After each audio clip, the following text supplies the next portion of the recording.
At the United Nations Security Council, America holds one permanent seat.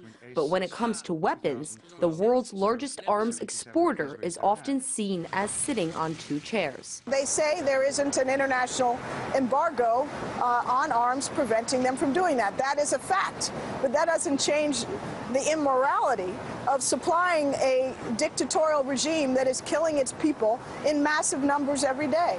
And we are deeply concerned about that. As U.S. officials continue publicly scolding countries over relations with Syria, critics say the accusations are being thrown from a tremendous glass house. The U.S. is hugely hypocritical in this regard because they've long been the largest arms dealer, and most of those weapons that the U.S. has sold historically, more than $400 billion worth since the 1960s, have gone to the Middle East, and you can't argue seriously that it's made that region any more stable. In the past few years, nearly 50% of U.S. weapons exports have been flowing to the Middle East. Many countries with the biggest appetite for American weapons have also made headlines for carrying out brutal crackdowns against dissidents and opposition groups. If you're our thug, you're okay, and if it's their thug, you're not. I mean, this is, for all of us who have been overseas, the duplicity and hypocrisy of American foreign policy is painfully evident. According to congressional figures, America has sold $1.4 billion worth of weapons to Bahrain since 2000. And America struck its single biggest arms deal when Saudi Arabia ordered $60 billion worth of arms. The U.S. has long subsidized the Israeli military and recently supplied them with bunker buster bombs. Experts say this strategic arming of Middle Eastern countries is aimed at Iran and extending U.S. dominance in the region.